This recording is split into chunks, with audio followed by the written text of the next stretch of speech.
ঈদযাত্রায় সড়কে প্রাণহানির সংখ্যা নিয়ে এবারও এলো দুই ধরনের তথ্য। বিআরটি বলছে একরকম, আর যাত্রী কল্যাণ সমিতি জানাচ্ছে আরেক রকম। একে অপরকে বিষোদাগারও করছে। বিস্তারিত ফজলে রাব্বির প্রতিবেদনে।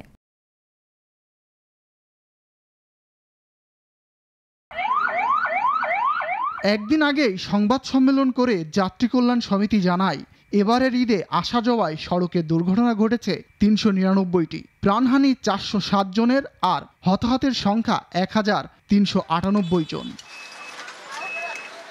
পরদিনই এলো সরকারি নিয়ন্ত্রক প্রতিষ্ঠান বিআরটির হিসাব। তাদের তথ্য বলছে ৪ থেকে ২০ এপ্রিল এই ১৭ দিনে সড়ক দুর্ঘটনা ঘটেছে ২৮৬টি, মৃত্যু ৩২০ জনের। পবিত্র ঈদ উল ফিতর ২০২৪ চলাকালীন অর্থাৎ ২০০৪ এপ্রিল থেকে ২০ এপ্রিল পর্যন্ত ১৭ দিনে বিআরটি এর রিপোর্ট অনুযায়ী ২৮৬টি সড়ক দুর্ঘটনায় ৩২০ জন নিহত ও ৪৬২ জন আহত হয়। দুই তথ্যের মধ্যে বিস্তর ফারাক। সরকারি হিসাবে দুর্ঘটনার সংখ্যা কম ১১৩টি, আর নিহতের সংখ্যায় পার্থক্য ৮৭ জন। কিন্তু কেন?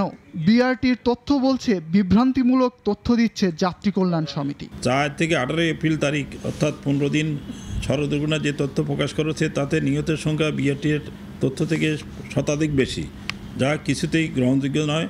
একই সাথে এই তথ্য বিভ্রান্তিমূলক। এদিকে যাত্রী কল্যাণ সমিতির অভিযোগ, সবসময় সড়কে মৃত্যুর সংখ্যা কম দেখানোর চেষ্টা করে বিআরটিএ। তাদের তথ্য সবসময় তারা কম দেখানোর চেষ্টা করে, এটা আমরা মনে করি। এই কারণে তারা বিভিন্ন সময়ে আমাদের তথ্য নিয়ে যাচাই বাছাই করে, কিন্তু তাদের কাছে তথ্য থাকে না। তবে একটি বিষয়ে একমত দুই পক্ষ, তা হলো সড়কে প্রাণহানি বেশি মোটরসাইকেল দুর্ঘটনায়। ফজলে রাব্বি, নাগরিক, ঢাকা।